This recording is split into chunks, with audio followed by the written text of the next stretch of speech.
दोस्तों अवतार इस फ्रेंचाइजी के बारे में आपने बहुत सुना होगा, खासकर इसके सीजी कैरेक्टर, सीजी इन्वायरमेंट और जेम्स कैमरून के फिल्म मेकिंग विजन के बारे में।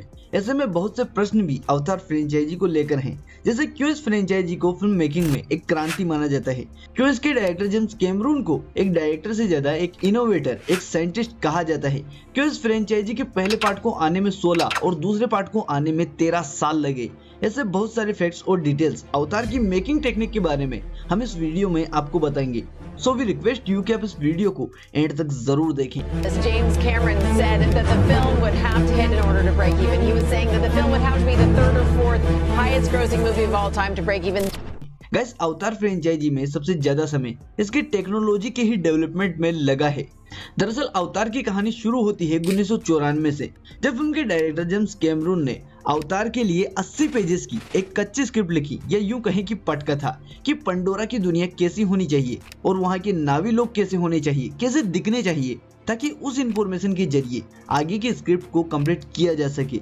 इस बीच 1997 में जेम्स कैमरून की टाइटैनिक रिलीज हुई और इस फिल्म की रिलीज के बाद ही अवतार पर काम होना था, क्योंकि मूवी को 1999 में ही रिलीज करने का प्लान था पहले।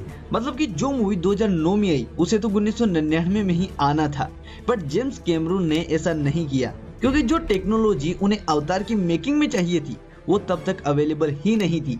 इसलिए फिल्म को बनाने की जगह उन्होंने इसकी स्क्रिप्ट पर काफी लंबे समय तक काम किया, इसमें कई बदलाव किए और टेक्नोलॉजी के डेवलपमेंट का इंतजार किया, ताकि वो अपनी फिल्म की शूटिंग अपने विजन के मुताबिक कर सके, ठीक वैसे जैसे कि वो अपनी नजरों से देख पा रहे थे उस समय पेंडोरा को। तो इन सब में काफी ज्यादा डिले हुआ और मूवी पर 1994 की जगह 2005-06 में आकर सही से काम शुरू हुआ, इसलिए पहले पार्ट को आने में 16 साल लगे। इसके अलावा आपने देखा होगा कि फिल्म में चाहे वो अवतार का पहला पार्ट हो या दूसरा, नावी लोग अपनी ही अलग ही भाषा बोलते हैं। I trusted you. Trust me now, please.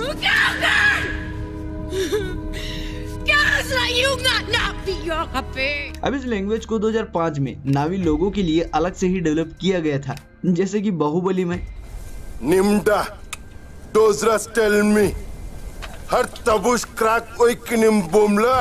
अब जैसा कि मैंने बताया कि इस फिल्म को बनाने के लिए जिस टेक्नोलॉजी की जरूरत थी वो टेक्नोलॉजी उस टाइम पर एग्जिस्ट ही नहीं करती थी। जी हाँ, मौजूद ही नहीं थी। तो इसके डायरेक्टर जेम्स कैमरून ने वो टेक्नोलॉजी ही बना डाली। अब देखिए कैसे। तो उन्होंने कई इन्वेंशन इसके फर्स्ट पार्ट की मेकिंग के दौरान किए हैं, जैसे कि the vision camera system. James Cameron अपने मूवी मेकिंग में आविष्कार करने और डायरेक्शन के लिए फेमस है, क्योंकि वो कुछ न कुछ नया इन्वेंट करते ही रहते हैं। उन्हें हमेशा कुछ नया करने का कीड़ा लगा ही रहता है।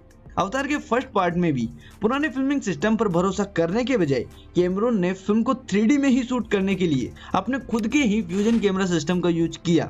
इस सिस्टम में 2 कैमरे जो कि एक ही 3D फोटो बनाने के लिए एक साथ मिलकर काम करते हैं।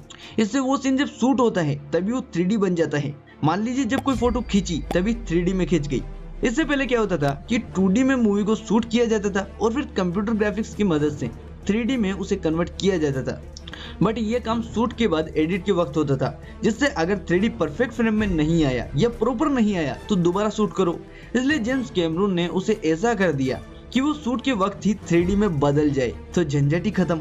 और हाँ, जेम्स कैमरून के इस विजन कैमरा से ही अपने 2.0 के भी कई सीन्स बाद में शूट हुए हैं। इसके अलावा कैमरून ने एक वर्चुअल कैमरा सिस्टम का यूज किया, जो कि रियल टाइम में यानी कि शूट के ही टाइम पर बैकग्राउंड को बदल देता था। अब देखो, CGI का यूज करने वाली मैक्सिमम फिल्मों में एक्टर्स को हर स्क्रीन के सामने शूट करते थे और फिर बैकग्राउंड बहुत बाद में एडिट के वक्त जोड़े जाते थे या बदले जाते थे। लेकिन अवतार की मेकिंग के टाइम पर उस ग्रीन स्क्रीन की जगह सीधे वो लोग CGI बैकग्राउंड को एक्टर्स के बैकग्राउंड में देख सकते थे शूटिंग के वक्त ही, जिससे कि तुरंत ही ये पता चल जाता था कि ये सीन स्क्रीन पर कैसा दिखेगा।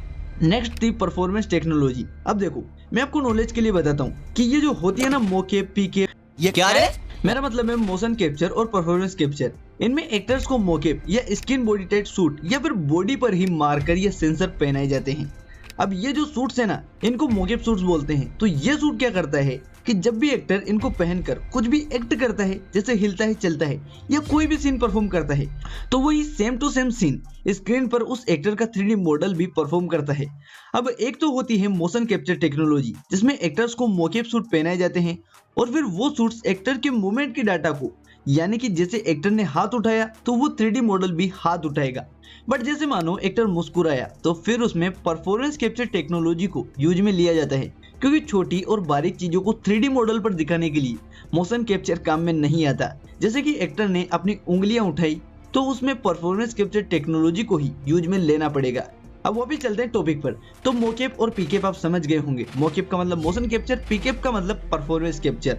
मोकेप बॉडी के मोशन को कैप्चर करता है और पीकेप उनके एक्सप्रेशन को, जिसमें बारीक बारीक चीजें होती हैं जैसे हाथ की उंगलियां हिलना वगैरह वगैरह। अब देखो, performance capture technology James Cameron ने इन्वेंट नहीं की, क्योंकि इसके पहले भी लॉर्ड ऑफ द रिंग्स में स्मेगोल के कैरेक्टर में एंडी सर्किस का परफॉर्म अपन लोग देख चुके हैं और ये भी परफॉर्मेंस कैप्चर का ही एक नमूना था। तो फिर जेम्स कैमरून ने क्या इन्वेंट किया? तो देखो, उन्होंने ये किया कि इस टेक्नोलॉजी में पहले एक्टर कोई परफॉर्म करता था, फिर उस डेटा को 3D मॉडल में डाला जाता था, फिर वो 3D मॉडल कुछ एक्ट करता था। लेकिन जेम्स कैमरून के इन्वेंशन में जब कोई एक्टर परफॉर्म करता है तो उसी सेम टाइम में वही परफॉर्म उसका 3D मॉडल भी करता है। और आज के टाइम पर तो ये चीज काफी ज्यादा नॉर्मल है। अब तो बहुत सारे गेम्स में इस टेक्नोलॉजी को यूज में लिया जाता है। सो ये थे वो इन्वेंशन जो जेम्स कैमरून ने इसके पहले पार्ट को बनाने में इन्वेंट किए थे। फर्स्ट, फ्यूजन कैमरा सिस्टम, जो कि 2 कैमरे एक साथ मिलकर 3D में ही शूट करते हैं। सेकंड, वर्चुअल कैमरा का यूज, जिससे कि शूट की वक्त ही यानी कि रियल टाइम में ही बैकग्राउंड को बदल सकते हैं। थर्ड, नावी लोगों की लैंग्वेज, जो कि 2005 में डेवलप करी थी।